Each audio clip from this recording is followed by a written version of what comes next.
A proč to je ženské? Jde tu druhu vpravo? Jde na objednávku, Lojza. Z dozorce Evropského parlamentu. Je znamení, to bude samé dobré víno. Tak poklad. Tam je hrnec zlata, no tam A ještě chci dodat, já jsem objednával večeři a tam byla nabídka 4 jídel. Radim mě řekl, objednej, co uznáš za vhodné, já jsem objednal regionální jídlo a nevím vůbec, co to je, protože to má takový název, ale bude to regionální. Takže dopředu se omlouvám, pokud nám to nebude chutnat regionálně, aspoň si to do smrti zapamatujeme. Na pokoj. Domluvili jsme se s Johankou, že si to rozdělíme, já budu tady v tom provozu a potom při degustaci bude tlumočit, takže to nějak uděláme, ale říkám, nejsem vinař, takže když něco budu říkat špatně, tak mě prosím omluvte. Ale však to si zvykla, ne? Však u vás ve sklepě to taky tak žádnou, to tam známe. Ty to jsou takový vysoký, ty, jak potles. Kolik umějí zvlášť. To je divný sport tady. Staletí prošlapaný. Co? Neskutečné.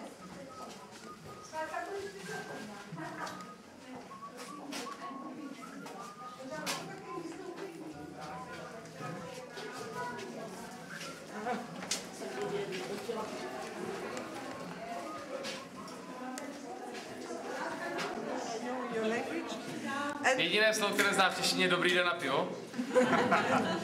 And you are in the wine cellar of a lady, Madame Regine Zimmer. She owns 9 hectares in 66 parcels all around the years. Takže vlastně nachází se ve sklípku Lady Regina Zimmer, která vlastně vlastní 6 hektarů vinohradu vlastně tady v té celé oblasti Rikkevíru. You see, you have all the tunnels. We only have tunnels made out of oak. We have no other container. Just this one, when we press the first juice comes inside, but it stays just 24 hours, not more. Takže jinak všechny sudy, které jsou zde, jsou z dubu. Jinak vlastně, kromě tady toho, co vlastně, když je to méně 24 hodin, tak tady jsou nějaké plastové trubice, ale jinak vlastně všechny sudy, které používají, jsou z dubu. 1 month ago we harvested, so the press of the grapes for the grapes was just over our head. The first juice fall down here. We let it 24 hours here, and then we get the new juice in each corresponding tunnel. Takže vlastně, když byla teďka sklizeň zhruba před měsícem, tak vlastně měli přebytek toho džusu, takže vlastně je tady 24 moštů. Tak děkuji. Takže tady někde zůstal, nevím, nějaký nádobí je jakoby mimo ty sudy, ale potom vlastně do každého toho jednotlivého kontejneru nebo do toho jednotlivého sudu byl přečerpán. Tady je nějaká nádobí zatím. Jo. It is made of cement and glass inside, neutral material. It is cement and glass inside. Where? There? There, yes. Jo. Že to je vlastně uděláno ze skla prioritně a cementu tak, aby to vlastně nedokázalo pokazit to víno, tam, když tam je těch 24 hodin. To je ten mošt teda tak. And in Nadas we are very we take care of the soils from where the wine comes. That means we may have Riesling on that soil, but we don't have the same result if we have a Riesling from another soil. Dávají velký důraz na to, z jaké půdy pochází, že mají vlastně Riesling i toto vinařství z jedné půdy i z druhé půdy, ale je naprosto odlišný, takže dávají velký důraz na to, vlastně, aby zachovali tu autenticitu vlastně té půdy, odkud ten Riesling je. We have sometimes also some old stocks, some old vineyards which are, the stocks are more than 40 years old, so they produce less grapes, but much more, they bring much more aromas because the roots have had time to go down to the soil. Takže mají třeba vinohrady, které jsou více než 40 let staré a že vlastně byť nemají takovou produkci hroznů, tak mají daleko větší vlastně aroma a kvalitu těch hroznů, takže na to dávají velký důraz. To máme taky. Because this is a group of wine people who are producing wine. So, Okay, yes. So in Alsace we use 7 different grapes to make our wines. We work with 7 different grapes. Takže pracuji se 7 různými druhy hroznů. And you will taste later on Pinot Blanc, that is a dry and light wine. Takže později ochutnáte Pinot Blanc, rulánské víle. Burgundské víno. And then you will have Riesling, traditional, dry and fruity. Then you will have a Muscat, which is dry and fruity, which is not sweet. Muškát, ano. Then Pinot Gris, the former Rulánské šedé. Rulánské šedé. And then Gewürztraminer, which is the most sweet wine we have. To je nejsladší víno, co mají, Tramin. Red wines, do you have red wines? Yes, we have also red wine. It's not foreseen in the wine tasting, but we also produce red wine. Už to bude v rámci teda ochutnávky, ale i produkují červená vína. It is made with a grape which is called Pinot Noir. Pinot Noir. Pinot Noir. And this has you know that, a black skin, but inside the flesh is white or yellow. Že jakož to má, to má tmavou tu, ale že vnitř to je světlé, Pinot Noir. Ano, Pinot Noir. Do you have some questions before we go back to the practical job? Ty jsi máte nějaké dotazy v tuto chvíli? How many employees do you have? Employees, not much. Because with some of the work we let them do from foreign persons. We don't have them. We don't need them the whole year. So we have one permanent in the cellar, and he also is sometimes outside in the vineyard. But he has also help doing 3 or 4 months in the year. So just one permanent. Yes, and then. Když mají jednoho stálého zaměstnance a potom si najímají prostě zaměstnance sezóně, no. And we sell all our production, that means about 50 or 55,000 liters a year. We sell them all in the wine cellar. 55 000 litrů ročně vyprodukují a všechno vlastně prodají v tom sklipu, kam my půjdeme, jakoby. A to nebude ze 6 hektarů, to bude spíš ze 60 hektarů. Is it 6 hectares or 60 hectares? 9 hectares. 9 hectares. And all the wine is from 9 hectares? Všechno z 9 hektarů toto. And we don't export, we don't sell in supermarkets. Že neprodávají nikde jiné než vlastně jenom v tom sklípku, kam půjdeme. Žádné hrozně nenakupují. You don't buy any grapes? It's everything from those 9 hectares? No, we just, because we know how we prepare the vineyard, so we only like to work with our grapes. Že dělají jenom ze svými hrozny. Because we try to be very respectful to the nature, so everybody is not like that. Že jsou velmi zodpovědní k přírodě. Ne, my jsme totiž, když jste to překládal, tak my jsme ne 6 hektarů, ale 66 hektarů. Ne, you said 9 hectares. 9 hektarů. 9 hektarů. Asi to bylo přírodní, je to jižnější. And 9 hectares, and kolik je toho? And 55 000, říkám? 55 000. And 55,000 of liters. Sometimes 50,000, 5,000. 50 až 55 000, no. Depends on the year. To jsou normální kvóty. To by šlo. 12 000 litrů. They think it's too much? To by šlo. Normální But no, everyone is an expert, so Yes. we have a discussion. 60 000 může udělat. So if you want, we can go to the practical work now. Okay. Yes. Kolik se vejde do takovéto věci? What's the volume of this? 7,000 liters. 7,000 litrů. And the tunnel is about 70 years old. A jsou 70 roků staré ty sudy a 7,000 litrů tam leze do toho. To by se jde docela. What's the maximum sugar in the grapes? each grape has another. Že záleží na každém hroznu, jakože každý má jinou. A nějaký řekněte average? Dobře, tak ten Pinot. Pinot? Pinot Blanc. Pinot Blanc? I cannot say because I don't know, but maybe my colleague knows. I don't, Okay. Because I'm not from the job, I just have sometimes Riesling is between 4 and 5. Že Riesling mezi 4 a 5, ale to je málo, ne? To je 20 super. Ne? Bude nějaká jednotka. Rozdíl v jednotkách. No, že ale kolegové tam, až budou chutnávat, takže budou vidět lépe, že ona vlastně neprodukuje to víno. Tam bude rozdíl v jednotkách. To je 20, ne? Cukr na to tak nějak, ne? Není to? Tam je ale rozdíl v jednotkách. To já vím, jenom stejně jsem like, ale vím. Tady ty sudy.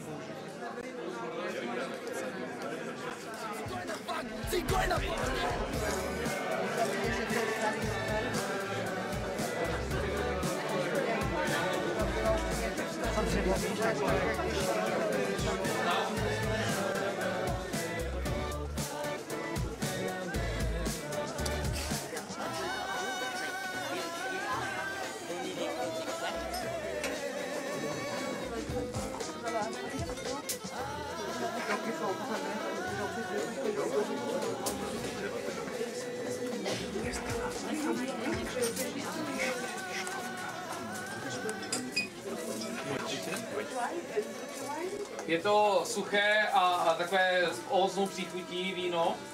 It has 12 degrees. Má to 12% alkoholu. It has been harvested 2012. Opět 2012 ročník. It has got a golden medal. A golden medal. To jsou zlatou medaili na nějakém soutěži vín. And we drink it with fishes, seafood, goat cheese, sauerkraut. Je to, že to vlastně pijou s rybami, s mušlemi, s párky, s voskými plody, se sýrem. And why the foxes? Why we have so much foxes? Because the man and the father-in-law of Madame Zimmer have been hackers and they had a lot of time. Víš, kolik se nalévá ve sklepě?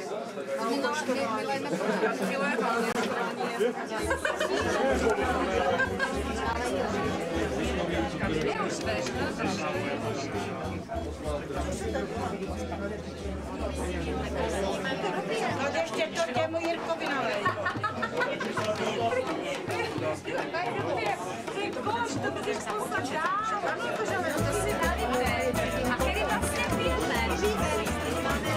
Jo, slyšíte, dámy, pijeme.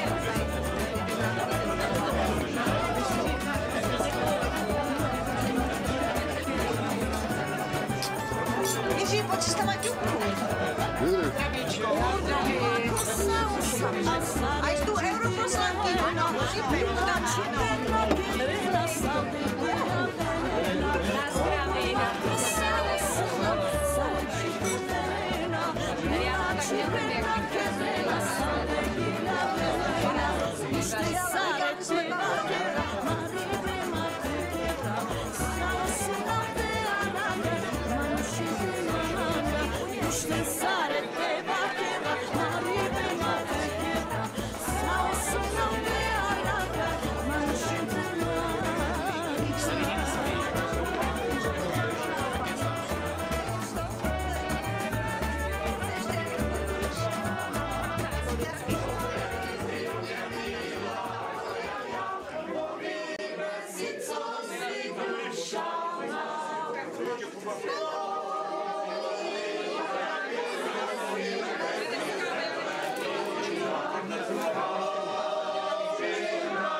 Výběr citramín, 12,5% alkoholu, roční 12 a sladký a aromatický.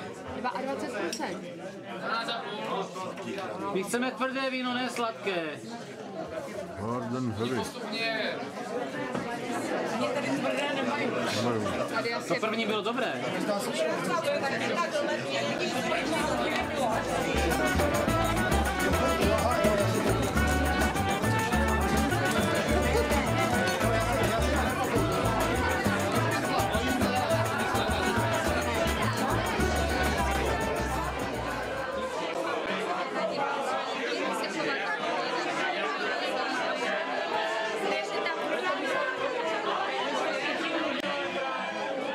To byl.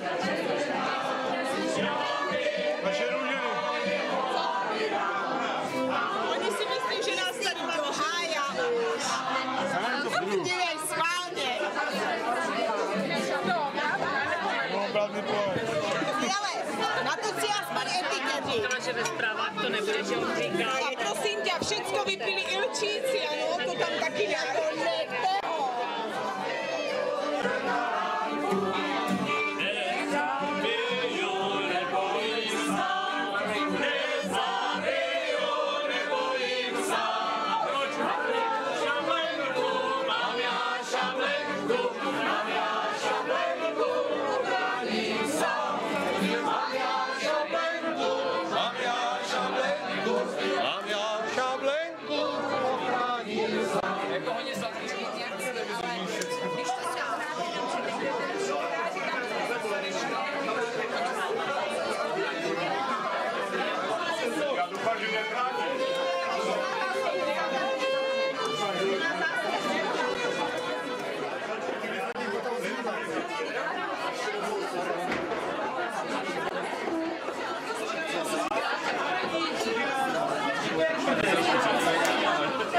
Celý ten dnešní den moc poděkovat. Přiznám se, že já jsem měla představu, že přijdete v těch krojích až na to vystoupení.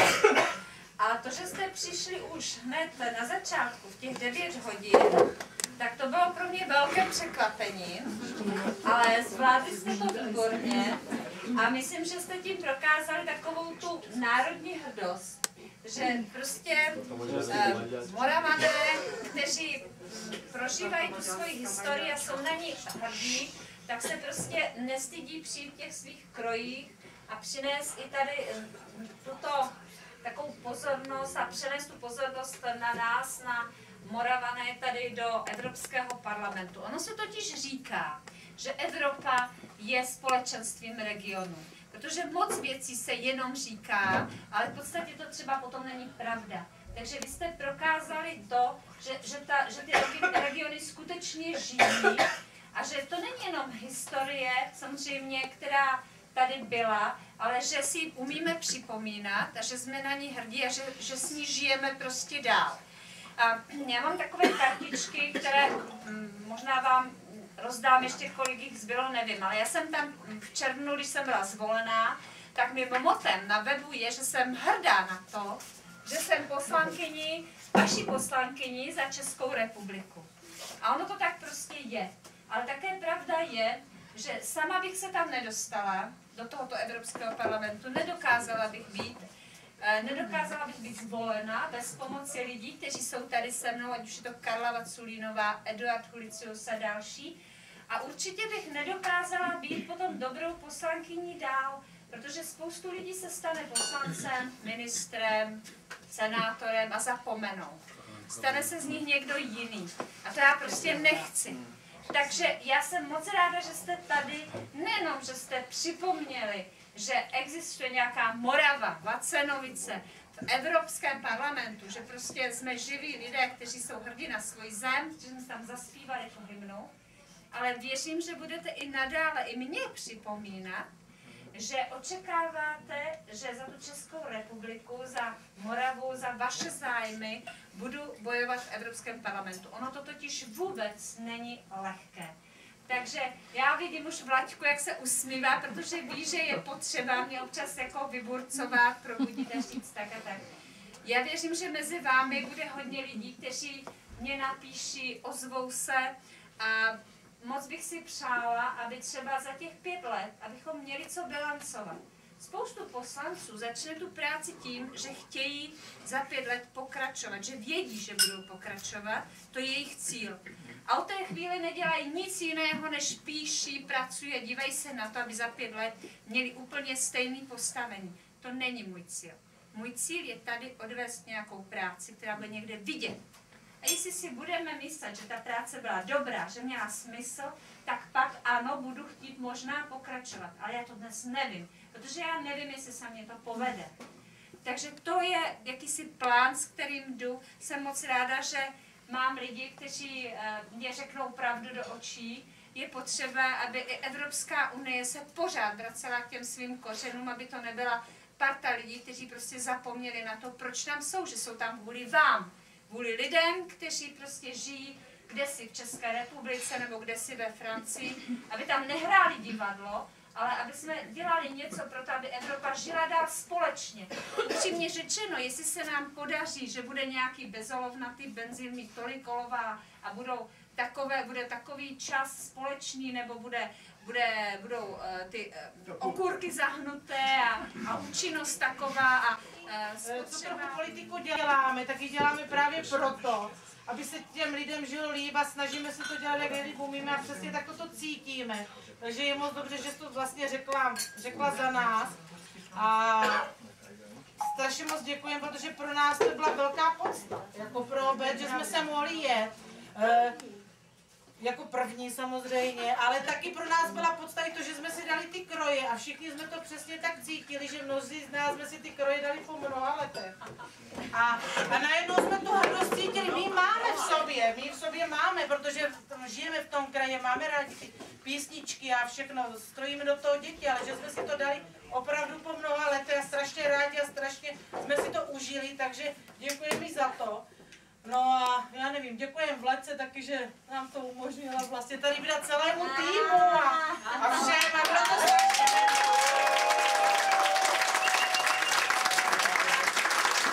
Já samozřejmě děkuji vám, jak tady sedíme, protože bez vás by to nebylo ono. Víte, že to bylo spontánní, hektické a prostě jakýkoliv nápad vždycky padl a všichni jsme ho rozebírali a volali jsme si a takže to bylo strašně fajn, jak se to vlastně udělalo, že to nešlo nikde zhora, že jsem nic neurčovala, že jsme si to udělali tak, jak jsme to cítili. A za to zase děkuju strašně moc vám. Děkuju. Děkuji.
No.